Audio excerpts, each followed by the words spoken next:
This week, I want to discuss racism in the workspace. And the reason why I want to do this is because someone reached out to me the other day to ask for advice because she was called the N-word by one of her colleagues. And she wanted to know how to deal with that. And because the musical documentary is not only about analyzing racism, but also about providing tools and strategies on how to deal with it and battle it, I figured I'd discuss this case this week and share some of my thoughts and strategies on how to deal with racism in the workspace. So what do you do when you encounter a racial slur by one of your colleagues that you have to work with every single day, and you don't want to jeopardize your own position, but you do want to speak up? So the first step I would take is talk to your colleague one-on-one. And there are two possible outcomes for this conversation. One is your colleague says, "Oh, I'm sorry.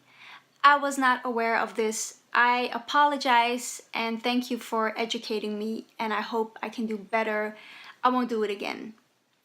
The reality of the situation is, unfortunately, that more often than not, your colleague is in denial and says, "What are you talking about?" And your colleague may accuse you of playing the victim, or even try to do some kind of role reversal where you are the one who's hurting your colleague because you are accusing him or her of racism. Obviously, this is a more difficult situation because your colleague is using all kinds of tactics to shift the conversation from the impact that it has on you and focus on the intentions that your colleague had by making this remark. So one of the strategies that I would use is focus on intention versus impact and say, this is not about your intentions because I don't doubt that you mean well, but it is about impact, and the words that you are using are very insulting and clearly show a lack of historical consciousness. So when your colleague does not take you seriously, what is the next step? So the second step would be to take it up to your supervisor. And again, there are two possible outcomes. One is your supervisor says, "You know what? This is our responsibility to ensure that you feel safe and comfortable in the workspace, and we have to mediate, and we'll engage in a conversation with you and your colleague and see how we can get to a situation where you are both comfortable." Another outcome could be, "This is your responsibility. Don't be so oversensitive. This is just, the way that we interact with each other. So deal with it." My strategy in this case would be to focus on the business case of diversity, which basically means that it's not about your personal emotions anymore, but about the reality of an organization that has to serve a multicultural society.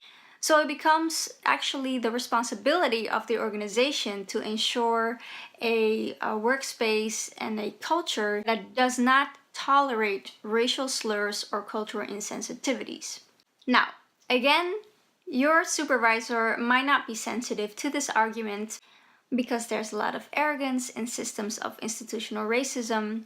A third step could be force them into a situation where they actually have to take a stand. And this could be through a Facebook post or a blog or a video where you discuss the situation and you are trying to ask attention for what you are going through.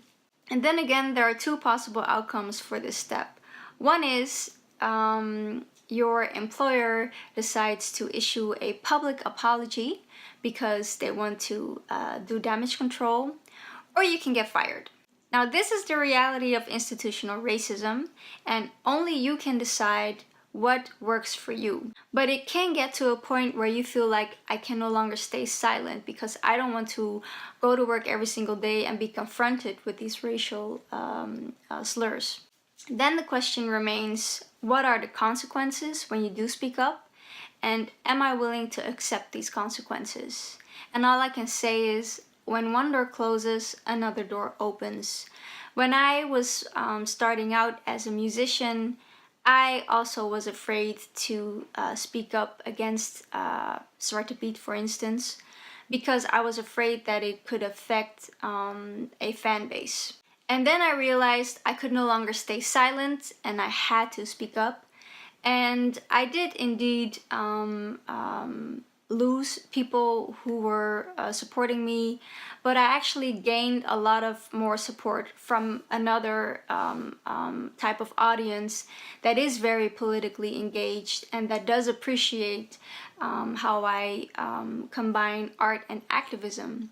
So again, when one door closes, another door opens, and it is up to you to decide if you want to take those steps. And whatever you do, stay true to yourself, because it is, again, a very difficult situation, and only you can decide what works for you at this moment in time.